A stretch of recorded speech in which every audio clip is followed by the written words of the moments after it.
Hi, this is Eric at Frog Valley Tropical Fruit Farm, and this is Florida Natural Farming.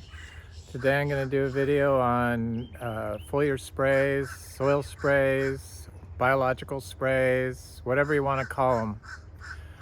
I was inspired to start making foliar sprays by biodynamic farming. We used to be biodynamic farming. I always wanted to be biodynamic certified farm, but we are no longer biodynamic certified. But they inspired me to use my first foliar spray, and their preparations and their BD 500 are part of their dogma that they use to for you to become biodynamic certified. And it inspired me to start looking at foliar sprays and how to create more better foliar sprays. And I really don't believe that there is a one size fits all for everyone's agriculture. I believe that each farm has individual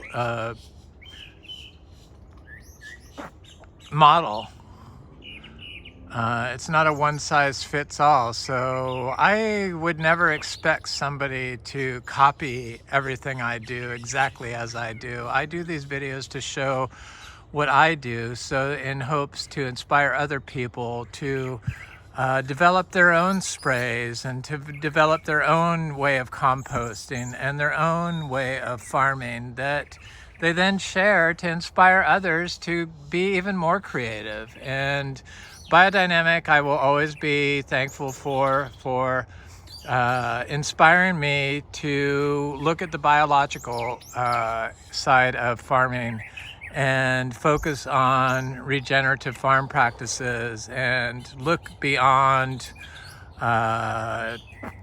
dogma. So my problem with them is that with the biodynamic was that you have to do certain things.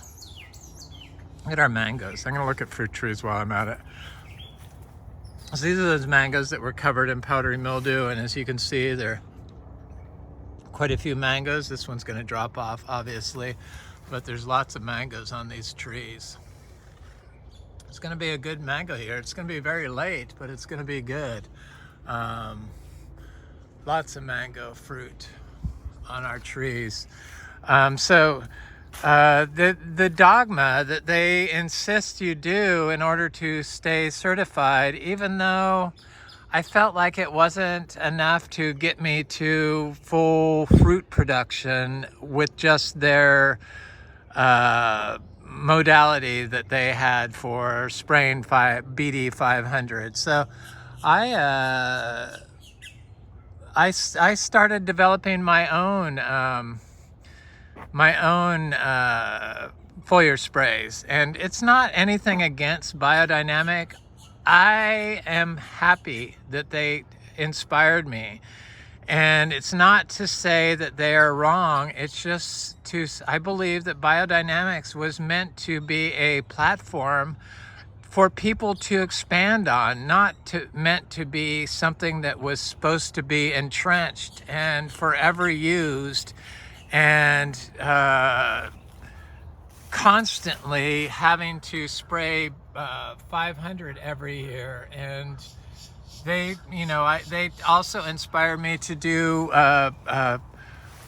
compost, to make compost, but yet they don't teach you how to make compost. And the forms of composting that are used, basically thermophilic compost or the Johnson Sioux compost, I don't believe in thermophilic compost. I believe you need the anaerobic bacteria, and I'm positive about that. And so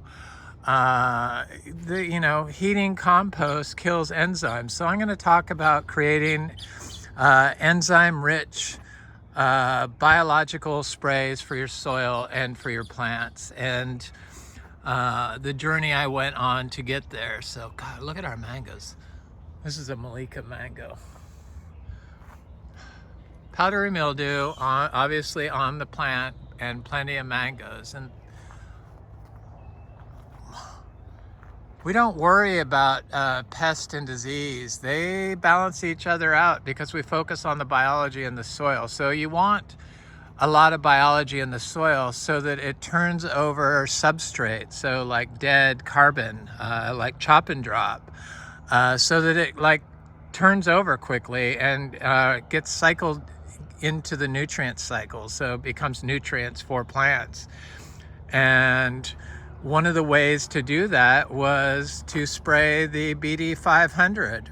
You take the cow, it's the biodynamic prep 500. You take the cow manure from a lactating horned cow, and you bury it in the ground for 6 months. And this is a Namdak Mai mango.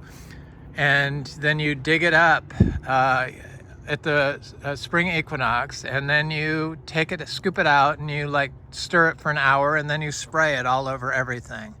So you can spray it on the ground, you spray it on the ground, you spray it on the plants. You have to do that yearly in order to maintain biodynamic certification. I haven't done that. BD 500 was the first and last foliar spray I ever used. I became from spraying so many sprays, foliar sprays, I developed PTSD. So that just the thought, well, I mean, that's kind of an aggressive term to call it, but I just would get anxiety thinking I had to spray because I just sprayed so much because I didn't know how to get our farm to become self-regenerating. And the foliar sprays were one of the main reasons why we got there. So after I sprayed BD 500 on our tall grass, because you have to have tall grass in order to build soil, I found that we were developing soil aggregates, and we also had small pockets of humus developing in parts of our farm. These mulberries are so good. This is world's best, and I really enjoy picking them. So I noticed within 2 weeks that we had soil aggregates. So it made me forever believe in the power of foliar sprays and BD 500 in particular. So it made me want to do more better sprays, many sprays. So I made labs, so lactobacillus spray. And I would separate each spray out, and I would lab is when you take some like rice and you put it in some water and you shake it, and then you strain the rice out and you set the water in a dark corner for a couple days, and then you dump some milk inside there and put a lid on it loosely, and then set it in the corner for like 3 more days, and then it creates a liquid at the bottom, and it separates the whey out, and then you spray that. But I found that when you spray that lab or bokashi leachate, which is, I guess the pH is, the acidic value of it is too much, the calcium maybe, I don't know what it is, but when you sprayed it on Garcinia trees, that it would kill them. Small Garcinia trees. Large Garcinia trees could handle it. So this is a seed-grown peach tree. This was a seed-grown peach tree from my friend Frank, and I saw it has a bloom on it. I'm so excited about this. It's our only peach tree we have, but here it is. Dry farm peaches, no problem. Looks like it's getting some more blooms down towards the bottom. But anyway, so I just sprayed it on the ground after I killed a few seedling Garcinia trees. So I also, biodynamics, they have weed teas, so equisedum, horsetail,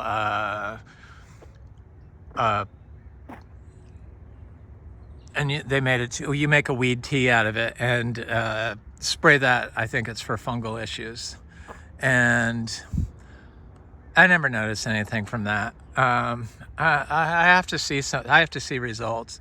But I would spray the lab several times a week, and then I would also do compost tea, and I'd do them all separate.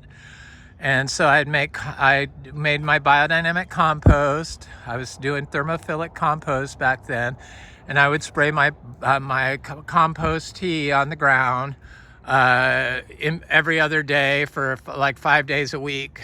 The lab one day, compost the next, weed tea the next, and then repeat.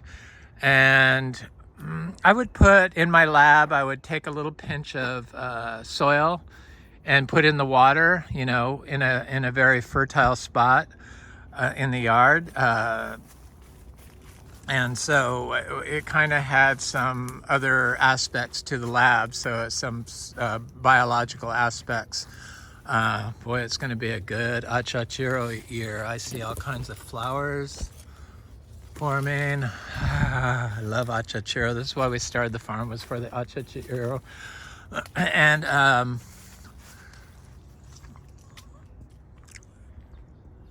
I would do that. But then when I found humus, after I sprayed BD 500, I would make a humus tea. So I had a routine of doing all these different teas. And then I was like, I need to make some more teas. So I would make a tea out of bokashi lychee. That would kill the Garcinia seedlings also. And it was a learning experience. And it just, nothing was really, the soil was building, but it was very slow and nothing really seemed to like click. I wasn't doing a lot of chop and drop, but we had the living orchard floor, but we didn't have the biomass we have now. So when you add a substrate and a probiotic at the same time, so if you do a lot of chop and drop, adding a probiotic to your regimen, so a tea, a lab, excuse me, a compost tea, and you mix them together. I started mixing all my teas together, except for the 500, because that was always had to be done by itself a certain way. So that was always done separately. But I would mix my lab with my humus, with my compost tea, and I would spray it, and I just kept waiting and waiting. Stuff just wouldn't grow, but you know, we weren't watering. We didn't water. I've never watered plants when I plant them, and back then we never even had a well to connect anything to water, so I had to do it without water. I noticed that this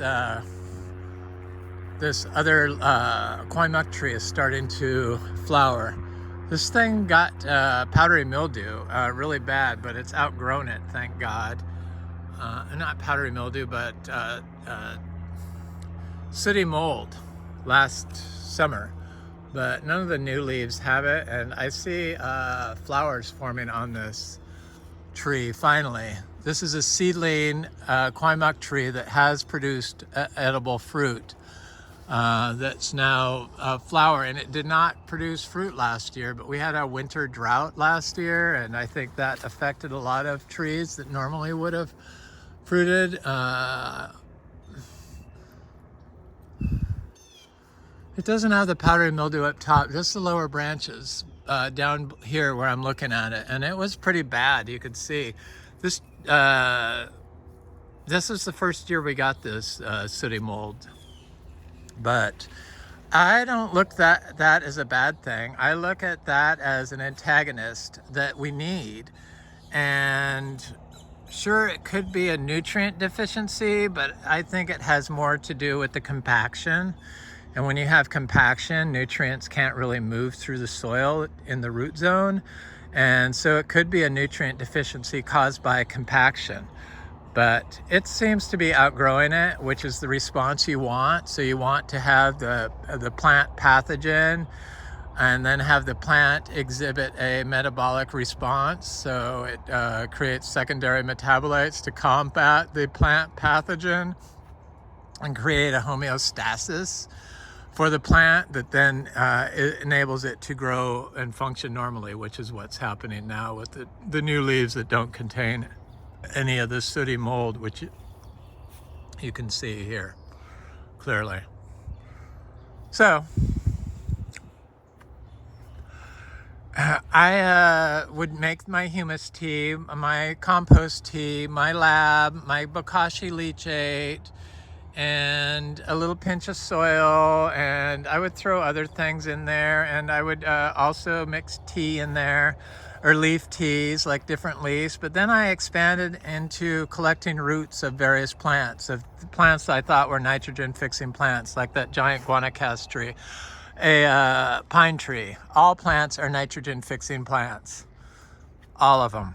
So they form relationships with plant endophytes that fix nitrogen from the air inside the plant. So inside the plant, on the leaf surface, in the root zone. But some plants collect more nitrogen, which is the case, and where they have nodes on their roots. So pine trees do develop those root nodules. So I would collect roots from my pine tree. I would collect roots from my guanacaste tree. I would collect roots from a nitrogen fixing cacti we grow here. I can't think of the name of it. And various different trees. And I would do that in water with some like rotted wood, some rotted wood from an oak tree. And I would put that in a water and put a lid over it, and I put some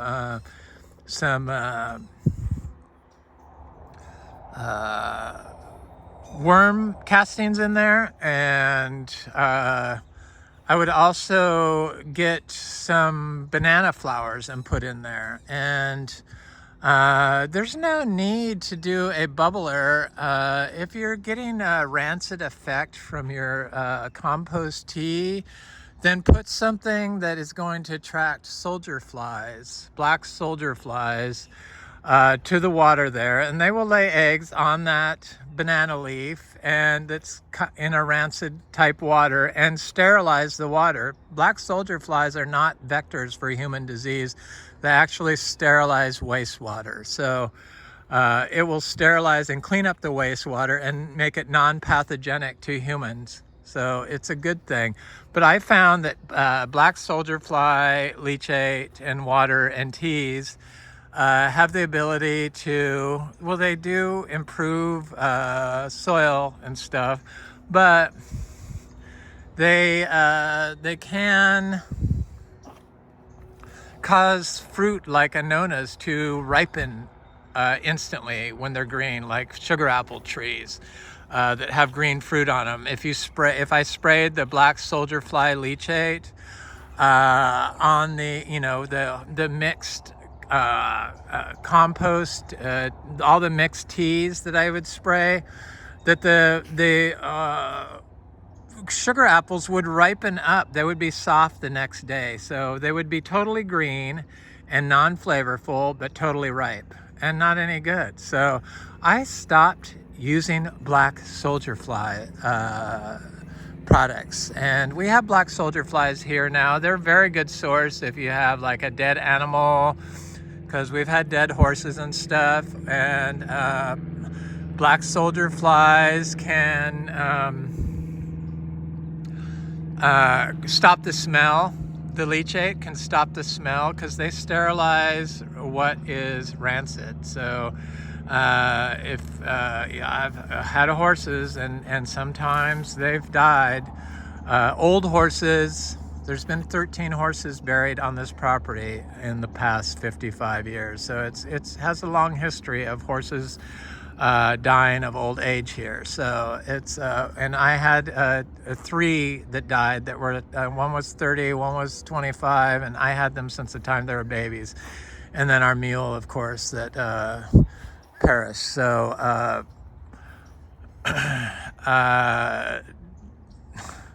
digging a hole for a horse is a problem, but the black soldier flies in the bokashi leachate dumped on top of the area prevents the smell and prevents animals from digging it up. This is pretty amazing stuff. But I do not like using black soldier fly leachate. I think it's a necessary thing to get you to that level, but I don't think it's sustainable, and it's definitely not good to use in concentrated forms on ripe fruit or trees that have ripe fruit on it. There's just so much that's not explained on these teas and stuff, and a lot of people think, and then they get offended if I say you don't need a bubbler. People get offended because certain well-known people say you have to use a bubbler or you'll get disease. It'll attract the wrong type of microbes. But I really want the enzymes. That's what I'm totally after now. I realize now that the enzymes are really the stars of the show when you're making tea, because the enzymes are required in order to reduce substrate into plant-soluble nutrients. And if you don't have the enzymes, then you're not going to have a healthy system. And I know that for me, you know, like papaya and different plants have the enzymes. All plants have them, but so I make these fruit leaf teas, and the fruit leaf teas I try to make out of like 40 different plants, at least. And banana's one of them. Banana is high in enzymes. So all these enzymes are proteins that are required for cellular function. And the more variety you have, the healthier your system is. And so the tea that's good for you, the 40 leaf tea, I'm not a doctor, I'm just saying what I do. I drink it every day. I have to. I found it's helped me immensely. Different leaf teas. I look up the bioactive compounds on National Institute of Health, and I make a tea from the leaves of the, well, you know, we have more than 200 species of trees here. And that as a foliar spray,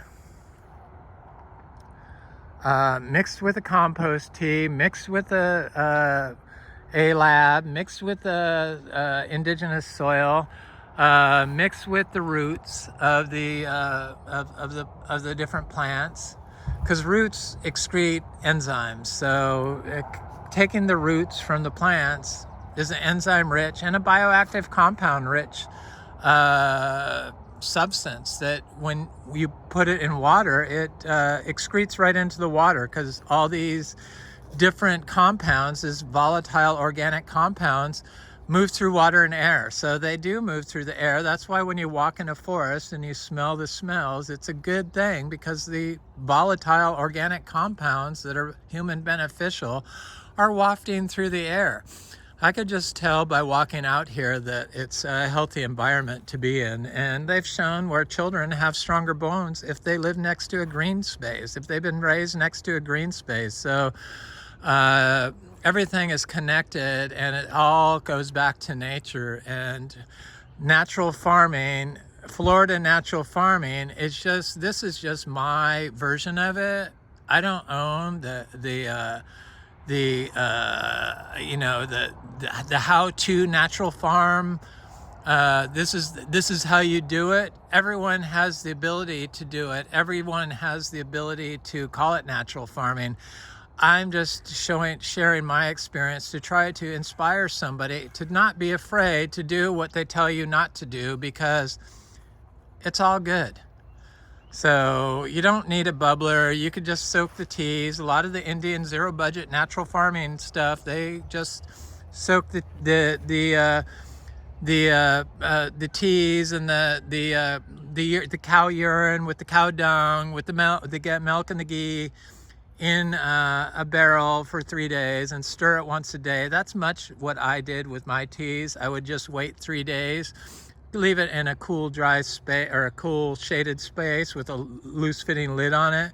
Stir it once a day, and then after 3 days, use it. And I even put raw manure in there, and that goes against what everyone says you should do. But I never got sick, and surely I got plenty on my lips while I was spraying it. I like to fling my my sprays. So another thing I did to collect nitrogen fixing bacteria is I would get soil. This is where the humus I first noticed started collecting. on this path I take here. It's what they had dug for channeling water, and this is a nitrogen fixing tree above me, so I know there's lots of nitrogen fixing organisms in this little bit of humus right here, and so I would put that in the tea also, and strain it. Soak it in there and strain it, and then squeeze it out, and then, you know, the humus never broke down, so I could use it more than once. It was like a sponge, basically. So I'd use it, and then throw it back down on the ground, and then scrape it back up. And the humus tea, I think, is a very important thing. But a thing that really took me to the next level and made me realize that maybe I don't have to do it anymore, everything finally woke up, is I started making sourdough bread starter. And then I made some sourdough, dough out of it, out of organic, you know, or you got to use all organic ingredients when you make lab. You got to use organic milk. You got everything. Sure, it's not the best organic. Biodynamic would be the best, because organic allows you to use plastic in everything. Biodynamic they do with their sprayers and stuff, but they're not as in bed with the organic, in bed with the plastic industry as the organic is, allowing you to use plastic mulch on the soil. And with all the horror stories of what's happening to people that are consuming too much plastic today, with artery dysfunction, clogged arteries with plastics and stuff, and numerous other studies. It's not just that one. It's showing that it's a bad thing having plastic. And when you use plastic mulch, it winds up in the food. So biodynamic doesn't do that, but you can't find biodynamic food anywhere. So you have to know your farmer. So if they're using plastic mulch, probably a good idea just to look elsewhere for a different farm, would be my guess. Sorry, that's just how I feel. Nothing against these farmers. Everyone moves at their own speed. That's just the path I'm on. And when I make my teas now, I used to make them in plastic buckets. I would never do that in a plastic bucket today. So just see this little citrus here. I don't even know if I must have seen this citrus here. I have to look at my Platonia insignis tree that I know is here. It's looking good, getting big. This Garcinia livingstonii is doing quite well. So I took the dough, because the whole thing with the applying inputs, you know, like compost or manure or chop and drop, those are inputs. So the whole thing with inputs is you need to apply a probiotic with the prebiotic. So with your sprays, it's probably a good idea if you strain it through some hay so that it picks up some particles of the substrate from the hay, from the thing, or filter it through the teas. When you make leaf teas, little particles of the substrate break down in the leaf teas. So the leaf teas that are good for you are good for your plants and your soil. So that's an excellent thing to do. And in fact, you could use the roots with the leaves, with the flowers of the Garcinias, which I've done in the past, and in combination with a tea made from, as soon as I got my miniature zebus with their first piles of manure, I went and made a tea out of and sprayed the entire farm with it. And it was one of the last times I ever had to spray, but the very last time I ever had to spray the last time was BD 500, because I had to spray it every year to stay certified, and I always like to follow the rules and not lie about it. So my last spray was BD 500, but the one that finally fixed the system was when all this stuff was mixed together, and then I added the sourdough bread dough. So a big chunk of sourdough bread dough, and it completely disintegrates when you stir it in water. That's a substrate with a prebiotic and the other probiotics, so it makes an excellent foliar spray and spray for your soil. So that was the last time. As soon as I did that, the system woke up, there was a change. And then I watched this study, I forget by who, but it was on the importance of applying probiotics with prebiotics when you do inputs. So if you're doing a lot of chop and drop, adding a lot of biology and enzyme-rich biology, like from roots and manures, compost, wood and tea, leaf teas, and like humus would really speed things along. In fact, my neighbor, the surgeon that bought the property next door, who has trouble with standing water and stuff, he collects all his palm fronds because he has some palm trees like we have, and he throws them away. And I'm like, you have 15 acres, why don't you make a compost pile? Because they take 5 years to break down. Well, here they don't. Here they break down very quickly. So you do want it to turn over quickly. So I think that this Nuclea latifolia is trying to bloom here for me. It appears like that's the case.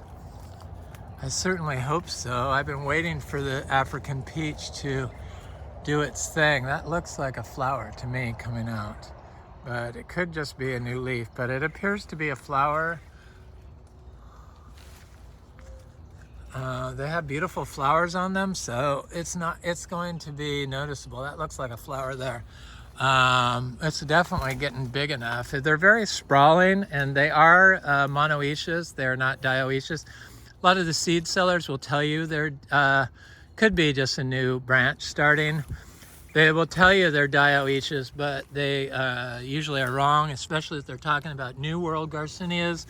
I found they're always monoecious. So I know that they said the Brazilian Sharapu was dioecious on some seed seller site, but I would bet money that it's monoecious.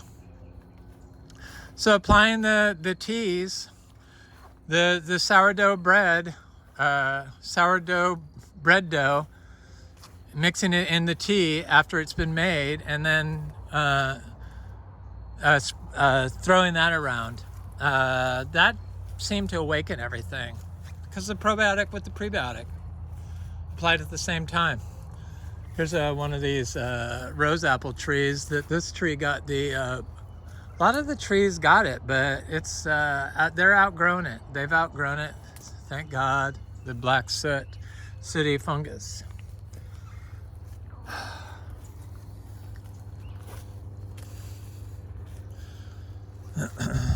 I'd rather see some fungal issues on my fruit trees.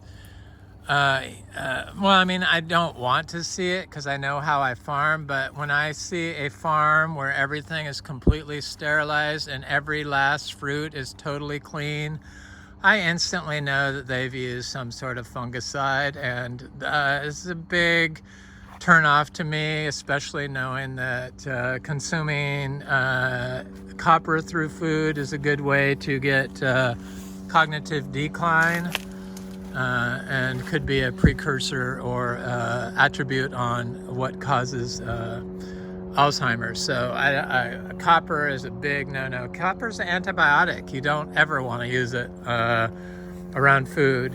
It kills aquatic life. It kills all life. It's an antibiotic. So it disrupts the natural homeostasis of the microbial life from happening. So this is that little kumquat tree, and it's got lots of fruit set on it. I'm happy about that.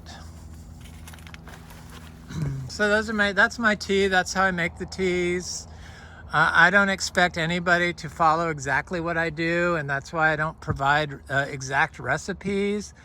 I think that everyone's recipes need to be different, and I question somebody when they tell you you shouldn't do that way, because especially when they're talking about biologicals, and knowing what I know about E. coli being creating a important enzyme for a cellular function, for the reduction of certain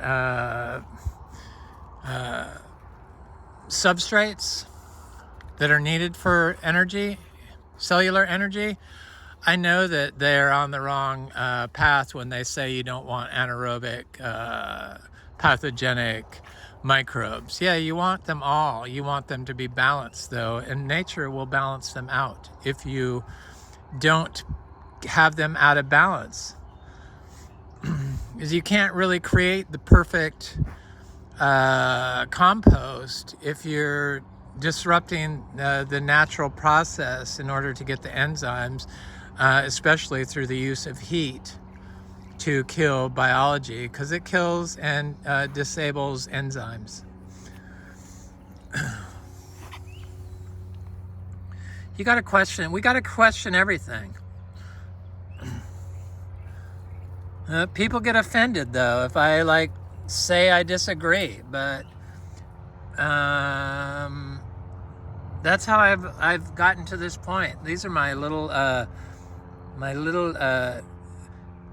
Clementino rubinos. Looks like they all germinated. This is another type here, and I don't see those elamas coming up.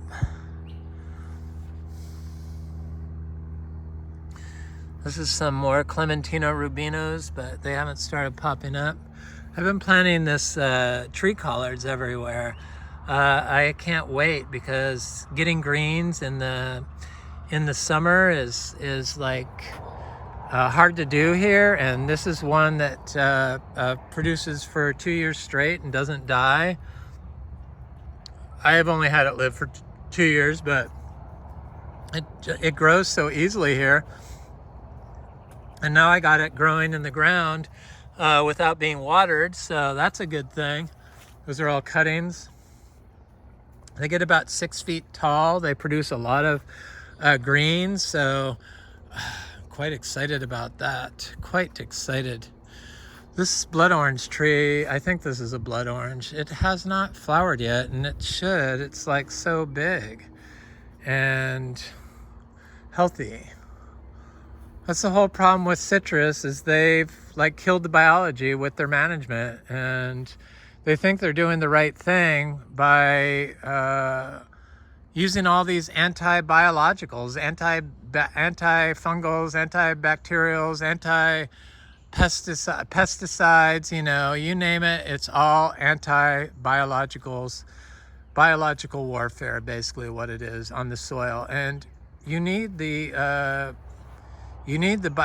other biology that is not the plant pathogenic biology for your tree to grow and maintain its health on its own. And if it doesn't have that, then it's not going to be able to survive. We need the fungi. We need the fungi in order for the plants to get water around here, and nutrients. They deliver nutrients to the plants.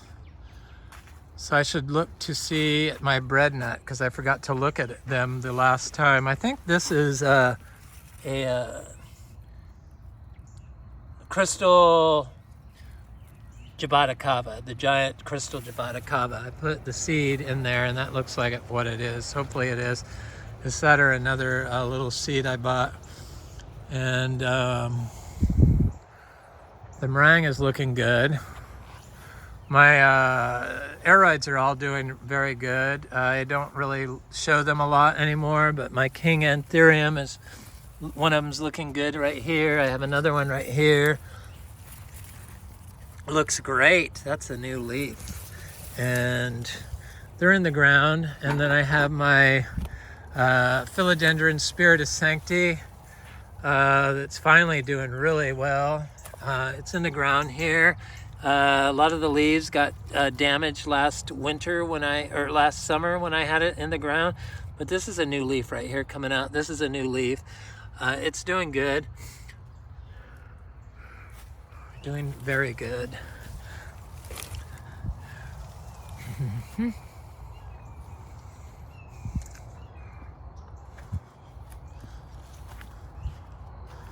I got my philodendron yopii right here. It's doing okay. Now that it's warmed up, it's going to do great. This is my Anthurium waraquianum. There's my philodendron patriciae doing well.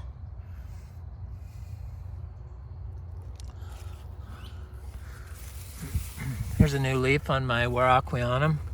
Big leaves. It's a very hard aroid to grow, but I found that everything is fairly easy here, and I don't even have to water it or anything, which is quite nice. It's quite a relief to get your system to be able to grow on its own. I'm looking for that bread nut tree that was in here. I know there was one in here, and did the rabbits get it? I had this, oh, here it is. So I planted 40 of these seeds directly in the ground. It's right here. They did not like the cold, but I see new leaf popping out on it right here. All these spots. Just the rabbits like them, and I could see there's a rabbit going right next to it there. I have a few of them that survived. This is the Anthurium capulus spathum. It's getting quite large. This is a new leaf on it. Some bug was eating on it, but it's doing good. There's my Anthurium regali growing amongst the grass there. I want to look at my meringue tree because I think that meringue can be grown in Florida. In fact, I'm positive it can. It's doing really good. It's right here. I built this armor around it to keep the rabbits away from it. I need to throw this plastic freaking tag away before it breaks off and winds up in my soil.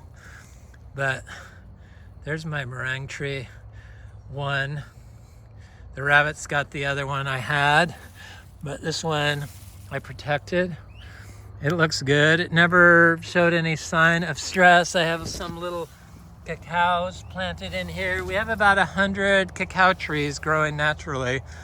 A lot of them are very small, but here's a petalii tree. But they seem to be, the petalii didn't seem that affected by the cold either. And neither did the keppel tree or there's a cacao there. Little cacao tree growing next to this philodendron gloriosum.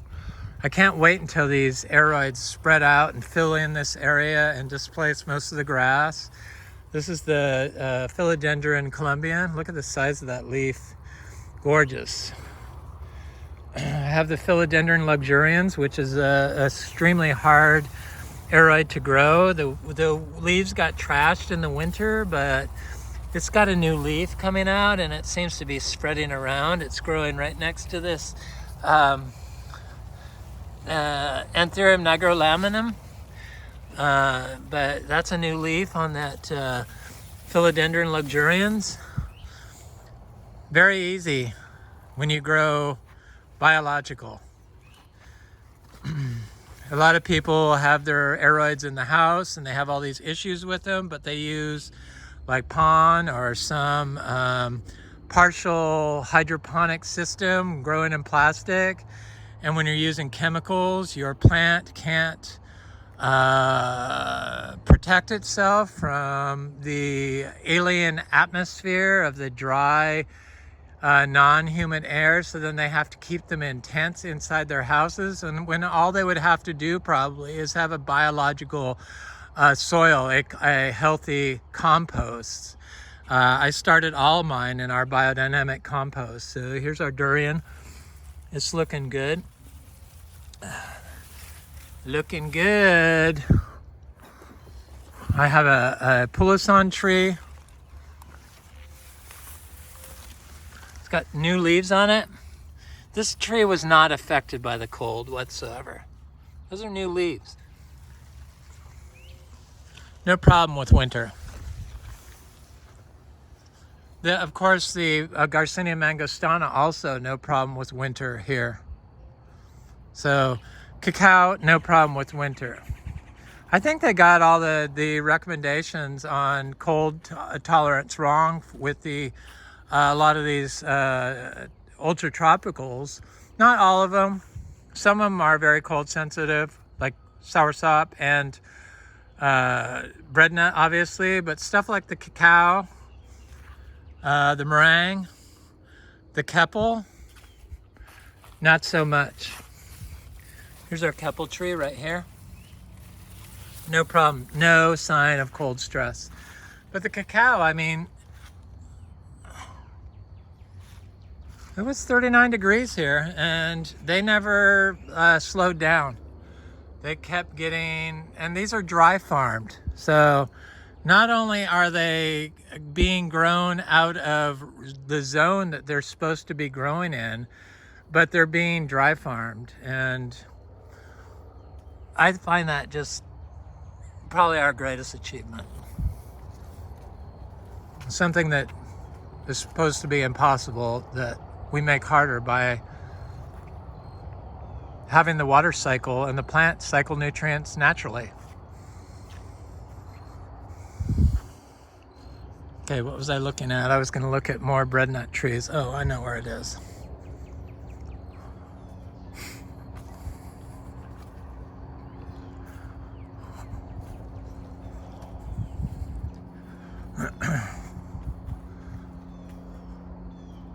Orchids, you don't have to water orchids. You don't have to fertilize orchids here. They all grow by themselves naturally. Probably one of the easiest plants in the world. There's my Scindapsus. The top part died from the cold, but it seems to survive the winter. And then I have a philodendron. Whoa, that lizard scared me. What is that philodendron? I can't think of the name. It's the one that looks like a palm. It's doing good. I've been doing the little philodendron cuttings everywhere. Eventually they will overtake and do good. Here's one of my tree collards I planted here. I planted one before right here. They all look a little haggard like that when you first plant them. The ice cream bean is covered in flowers. We're gonna have ice cream beans this year.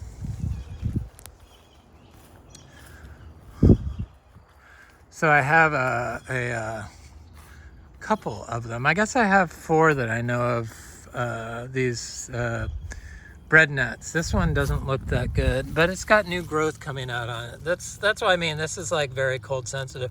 There's new growth coming out here, but it was not happy at 40 degrees, 39 degrees. It just was not happy.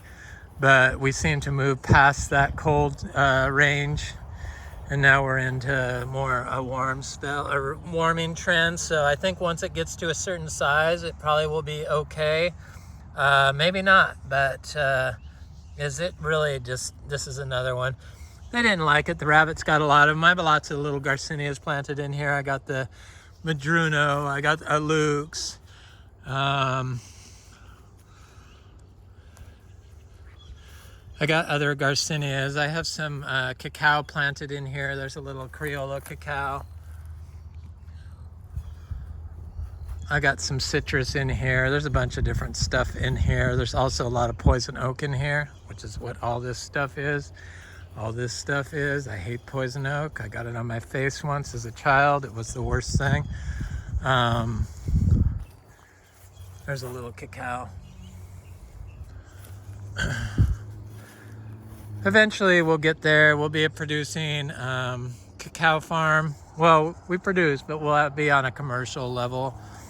It's just this tropical fruit business it takes a while.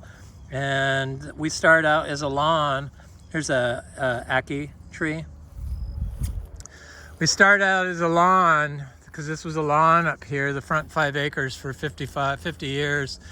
And so it was all very compacted. And sure, they use machinery, so there's probably lots of rubber from the tires, from the machinery in the soil because of that. But compared to everyone else and how much plastic they put down on the soil, I feel we're okay. Plus, they've shown where fungi can filter the plastics out of the soil away from the plants. So we focus on creating a fungally rich, there's one of my cuttings of the hog plum.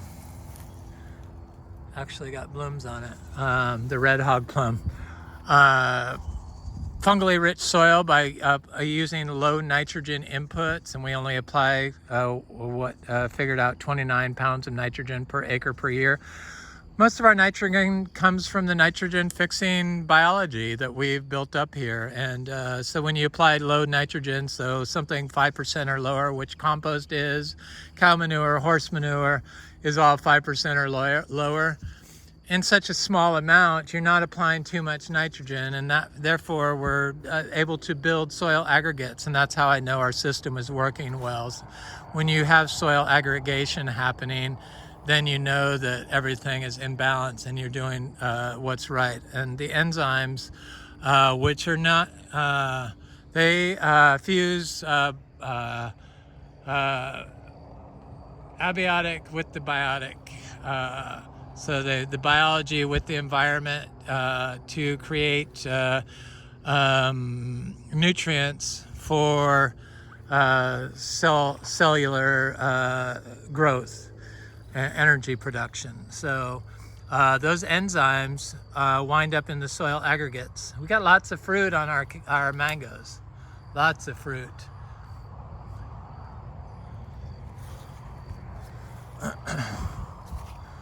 This is one of my favorite trees. I keep showing this because I love mangoes so much, and mangoes are a big part of how we make money here from this farm. They weren't the main reason why we started this farm, but definitely they're the most loved fruit I produce here so far. Once some of there's a guanabana tree. It looks good. This is the first year it actually retained some of its leaves through the winter. It's quite a large tree. This is a Miami guanabana. It's gotten quite large. It has not produced fruit, but every year it got attacked by the cold. It never died from the cold or had dieback, even at 31 degrees, but it definitely affected it. You can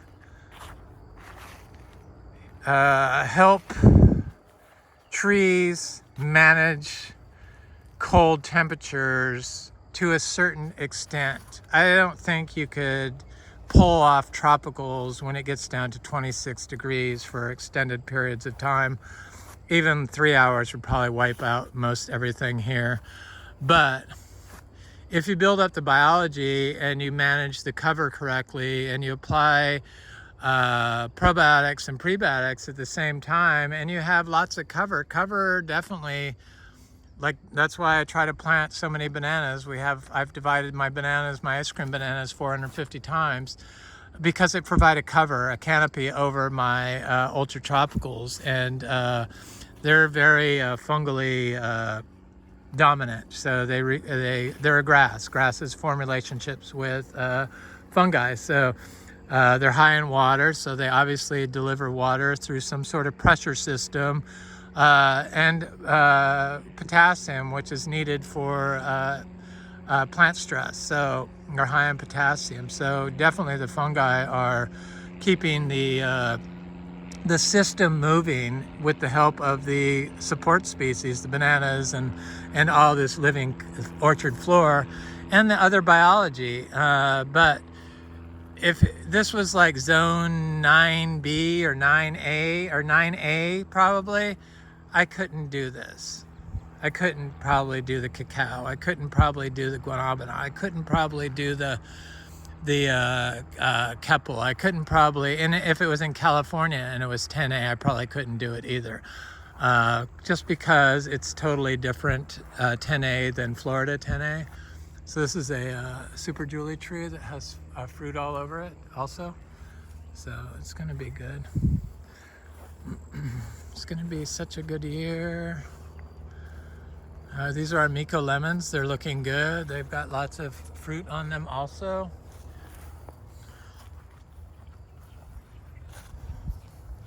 Some of our cashews. We will be a huge cashew farm, not only a chachaero farm, a cashew farm, a cacao farm, a mango farm, but all these other rare fruits. And we already get fruit every day of the year, multiple types of fruit, bananas pretty much all the time, passion fruit more or less all year. Then of course different fruit trees at different times of year, so citrus and black sapote and the garcinias, the New World mangosteens, a lot of them that we grow, fruit, lemon drop mangosteen, the madruno, Garcinia madruno, they fruit year round. So it's getting there. It's happened, and now that I know that nobody could kill this farm, I feel a lot better. I'm looking at all the mangoes on this Florigon tree. It is covered in little fruitlets. Next to that achacha tree, next to that guava tree. So here's our black sapote, which I'm still got quite a bit of fruit on this tree. I'm letting the fruit ripen on the tree because the fruit tree ripened black sapote here is exceptionally sweet, and anybody that would taste it would say, oh, I need to grow that, and stop the discussion on is it a worthy to grow black sapote in your home garden. Most definitely is. Such a delicious fruit. It's definitely in my top 10 fruits we grow here. But I haven't tasted all the fruit. So this is one of our little mangoes that froze. Should be a huge mango, but when it got down to 31 degrees, some of our trees, not very many, some of our trees, mango trees, perished. They were all the smaller sized trees, and this tree is covered in fruitlets now. And see the black spots on the little fruit, and see the powdery mildew? It's not going to affect the fruit. The fruit will end up clear, maybe not perfectly clear, but almost completely clear, like I said earlier. I don't trust perfectly clear fruit and perfectly clean leaves. It's just not natural, and it's not healthy to consume. The products they use to combat antibacterial or antifungals, the antifungals they use. Here's another mango that froze that's now huge, that we have fruit all over the tree. Our bananas, this is a seedling black sapote tree. Flowered last year. Hopefully it's going to flower this year. It looks definitely big enough to flower. I love the ice cream bananas. It's a big guava tree that usually produces lots of fruit, but it hasn't really produced a huge crop since the drought last winter. I think it was just taking a break, and I've never given it our daily compost. Our daily compost is when we clean out the barn from our miniature zebus. It's a big chachaero tree that's getting of size, should be very close to producing fruit. So the ice cream bananas, they like to grow in clumps, and when you remove pups from them, that's how I got up to 450, they produce small racks, which is what this is. I usually leave one pup with it, but if you take off all the pups, the racks on the main banana will be small. So that's why that rack is small. There's a black sapote, there's a Super Julie tree. This is a orange sherbet tree, covered in fruit.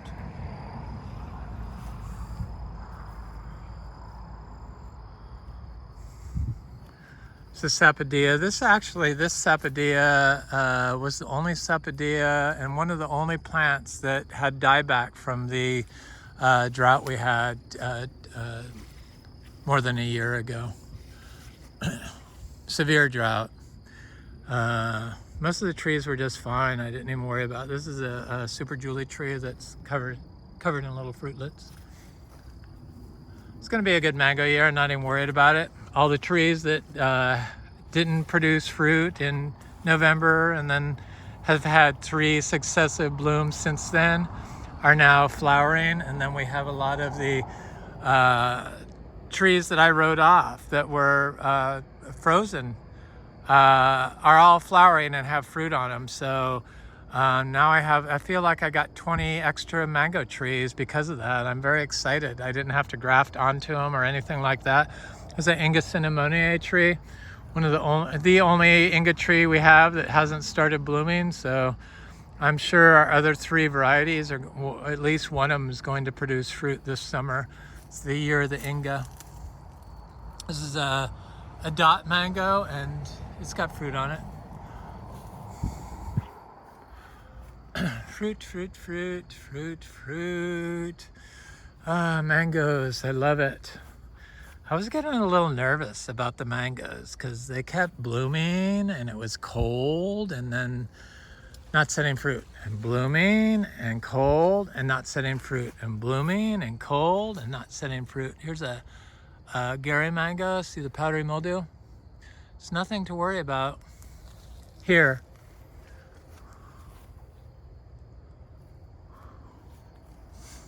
It outgrows it. They outgrow it. So many mangoes. I love it. I can eat 15 mangoes a day, no problem. Hopefully I can do that again this year without gaining any weight, which is really nice. I think the tea has something to do with that. All the enzymes in my tea that I drink help. It definitely, all the phenolic compounds in the tea has helped my digestion. When I had hives all over my body from going on vacation and eating a conventional American diet and then coming home and eating my plant-based, all organic, multi-species plants, all of a sudden I developed all these allergies from plants that never gave me allergies before. I went on vacation for 5 days and ate glyphosate ready products, wheat and stuff in my chocolate croissant I would eat in the morning, and my non-organic coffee. I know a lot of people don't believe in all that stuff, but that's been my journey to health, was to get a totally clean diet, and the cleanest I could get was consuming organic foods. I would love to be able to buy biodynamic foods. I'm not anti-biodynamic. I just have evolved, and I feel that once you've reached a certain level of biological activity and you've proven that you can grow sustainably, I feel that that should be enough for a certification, and you shouldn't have to continuously purchase inputs from like Josephine Porter Institute and use them in order to keep your certification up to date for biodynamics. That was my only issue with them. And then, they tie themselves a little bit to organic, not as bad as Real Organic Project, which totally ties themselves to organic, because you can't be Real Organic Project unless you're organic. Even though if you are biodynamic certified and not organic certified, they won't allow you to be Real Organic Project certified, which doesn't make any sense, because in order to become biodynamic certified, you have to qualify for all the organic certifying. You must be organic certifiable in order to become biodynamic certifiable. That's why I know Real Organic Project and organic are one and the same, or they would have acknowledged that biodynamics is a superior form of certifying agency than organic. It goes above and beyond organic, but yet if you don't have organic certification, you cannot be Real Organic Project certified. So it was a joke. and they make you anyway. That's a whole different thing I've already talked about. There's more of our little cashews. This is the achachero. That's our Garcinia madruna tree that produces fruit. I was just looking at this cashew that the rabbits got. It looks like they finished it off. Rabbits will get your plant sometimes, but I bet that cashew comes back. So I'm going to end this video by looking at my big Garcinia humbromiana female tree that has fruit all over it, and this is the first time it's actually holding fruit, and I can tell that it will eventually ripen.